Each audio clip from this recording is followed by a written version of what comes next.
is carrot pineapple muffins. First, I want to go through the ingredients. And so first you'll need all-purpose flour. So I don't know. This is just an ice cream container, but we keep all-purpose flour in here. And so that's 1.5 cups of all-purpose flour. Then you'll need 1 cup of white sugar, and so white refined sugar. Then we'll need 1 teaspoon of baking soda. So here's the baking soda.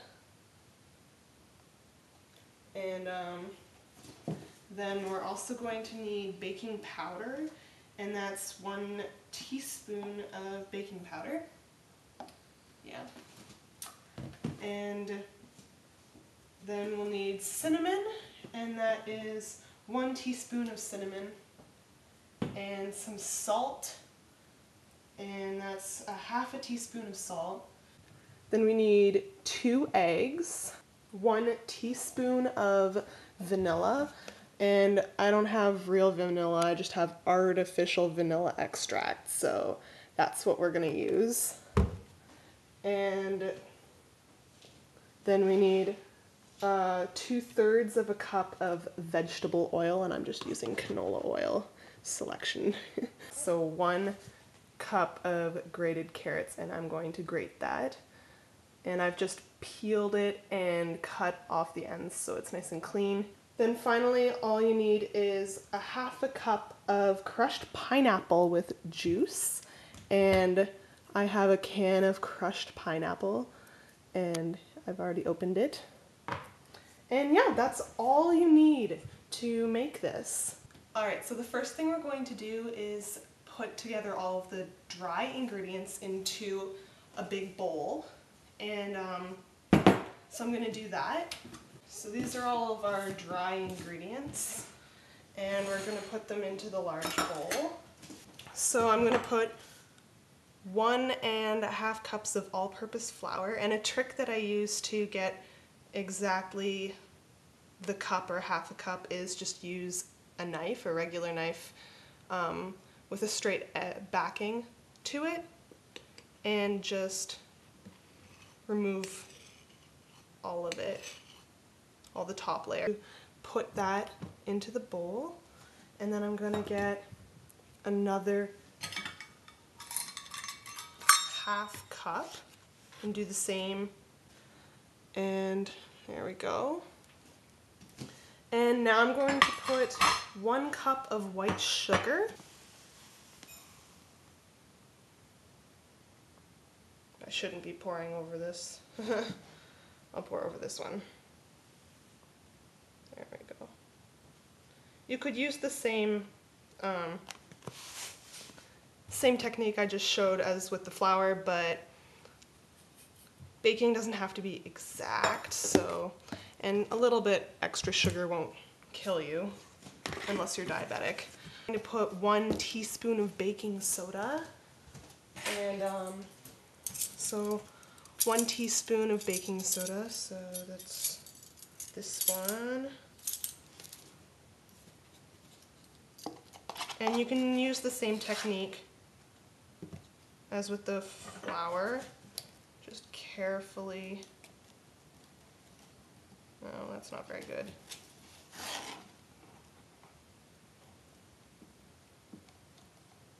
Carefully, there we go.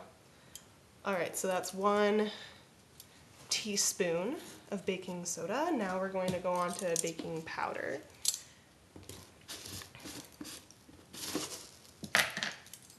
And there we go.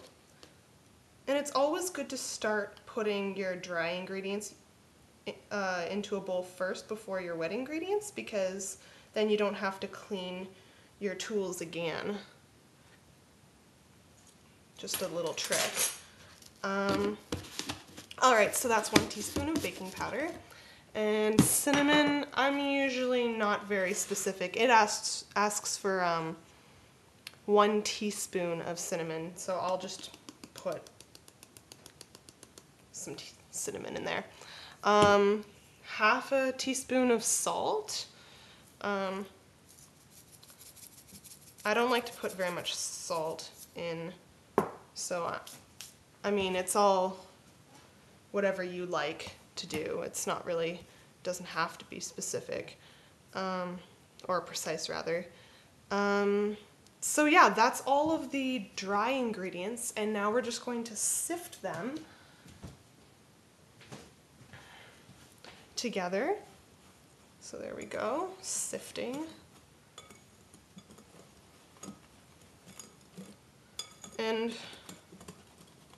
here we go. All right, so now we're just gonna put this bowl aside, and we're going to put together a bowl of all of the wet ingredients, so to speak. So it asks to beat together eggs, vanilla, and oil. All right, so let's watch this. So I'm going to grab my 2 eggs, and this one looks really weird. Just crack them and make sure there's no shells. I'm sometimes a little bit spastic with cracking eggs, so you never know. I don't think I got any shells this time. That's good. All right, so 1 teaspoon of vanilla. Here we go. Not very precise. I usually slip. And I like things very vanilla-y, if that's a word. I don't think it is, but that's fine. And be a little more precise with oil. So that's 2/3 of a cup.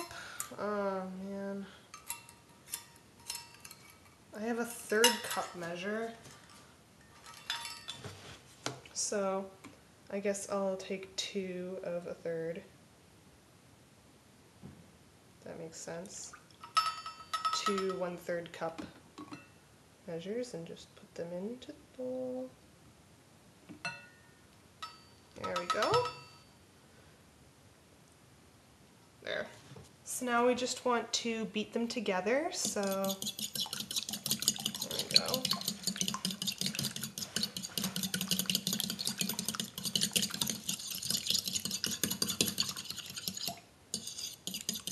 Now we're going to mix these 2 bowls together. So add the flour mixture. I'm just going to add it the other way. Get this sifter out.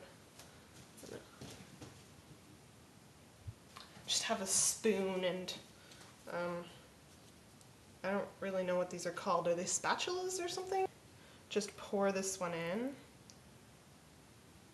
There we go. Use this spatula or whatever they're called to get any excess residue left in the bowl. Now the trick for muffins, and the thing that I'm really bad at, is that you do not want to stir these ingredients together very much, otherwise it gives like a high peak to the muffins, and I always make peaks, so I don't know. I'm really bad at this, so I'm just gonna stir them, see what happens. I don't really care if there's peaks. If you care, then, I mean, practice, I guess, and you'll get better. Yeah, I definitely stir way too much. Oh, this doesn't look very wet. Are they sure I don't need, like, milk or something? That's weird. I don't know, we'll find out. It's really weird. Now would be a good time to set the oven.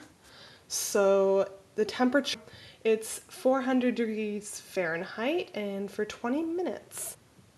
400,